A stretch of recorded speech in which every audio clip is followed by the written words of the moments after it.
Welcome back to Tractor Doctor TV. Today, guys, we're going to talk about the C.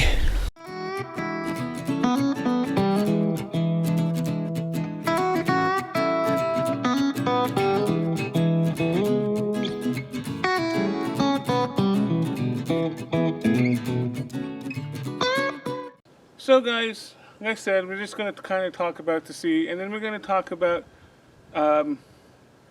the question I asked in my last video before this one. The reason I'm kind of give you a little idea what this video is about is, guys, the reason I'm doing this video is I've had a lot of comments about just getting it broke loose, honing the cylinders. If there's nothing wrong with the bottom side, just put it back together and it'll be fine. There's two problems with that. Problem number one, and hopefully I took some footage little before I started filming this for you guys. On cylinder 1, there is some major pitting, and I don't know if that's just something that piston's starting to stick to that. It was starting to stick to that cylinder, or it's just crust or pits from rusting from the rust, or what. That's problem one. Problem two is I was doing a little bit of work on this thing, kind of getting it ready for the next stage of the the next video. What we were going to do was going to finish tearing this thing down and getting it ready to be rebuilt, and figuring out what we could figure out what bearings, what size of bearings and stuff I was going to need. And I pulled so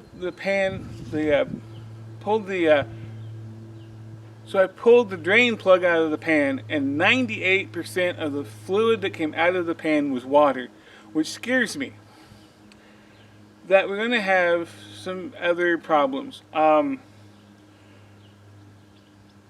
kind of iterate more on on the questions or the comments I was getting, I'm just going to go ahead and, yes, I agree with you guys. We can clean up the head real good. We'll be fine there. It'll go right back on.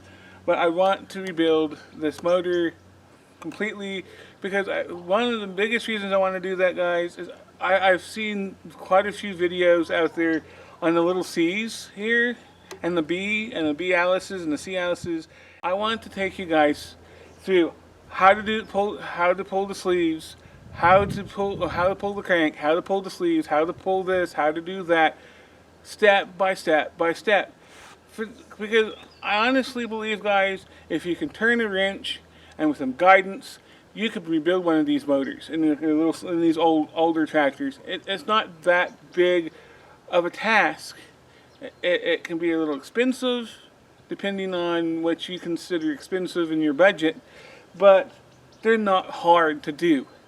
Now, the second part of this video is, in my last video, I asked a question about doing, I guess we'll call it a Q&A or story time. We'll call it story time with Uncle Craig and my dad and my Uncle Mark. I need to talk with Uncle Mark. I'm going to talk to him over let me find that holiday. We're going to talk to him over Easter weekend, which is, as this time will be this Sunday, as the time of this video being filmed.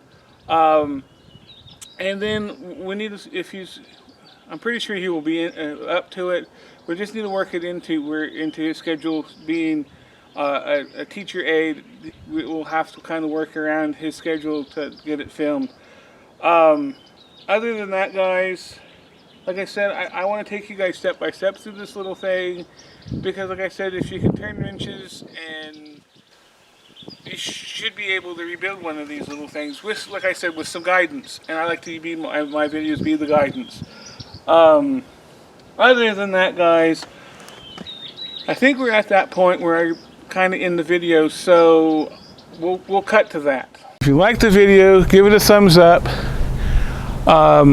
Go over and hit the subscribe button, and right there's that little bell. Go ahead and hit it, and because it tells you when my next video is going to come up. And share it if you feel it's worth sharing. And like always, guys, thanks for coming in, and see you next time. Bye.